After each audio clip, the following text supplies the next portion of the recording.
મિત્રો, ભારત સરકારે ભારતભરમાં પંચાયતી રાજ વ્યવસ્થાઓ માટે ડેવોલ્યુશન ઇન્ડેક્સ એટલે કે મૂલ્યાંકન અહેવાલ તૈયાર કરવાનું જાહેર કર્યું. ત્યારબાદ છેલ્લો અહેવાલ 2014-15માં રજૂ કરવામાં આવ્યો અને આ રિપોર્ટ તૈયાર કરવાનું કામ મુંબઈની ટાટા ઇન્સ્ટિટ્યૂટ ઓફ સોશિયલ સાયન્સીસને સોંપવામાં આવ્યું. આ સંસ્થાના રિપોર્ટ પ્રમાણે ગુજરાતની પંચાયતો કાર્યો હાથ ધરવાની બાબતમાં 18મા ક્રમે છે.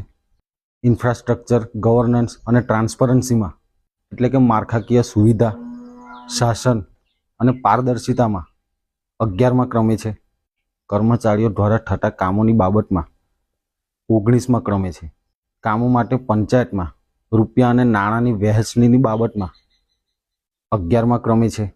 અને ગુજરાતની પંચાયતોનો સરેરાશ દેખાવ એટલે પંચાયતોની નીતિની બાબતમાં 16મા ક્રમે છે.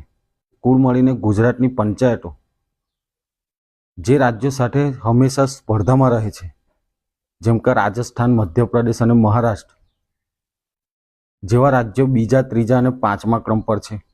જ્યારે કાર્યો કરવાની બાબતમાં ઇન્ફ્રાસ્ટ્રક્ચર, ગવર્નન્સ, ટ્રાન્સપરન્સી, કર્મચારીઓ દ્વારા થતા કામોમાં અને પંચાયતોનો સરેરાશ દેખાવમાં કેરળ પહેલા ક્રમાંક પર છે. ધન્યવાદ.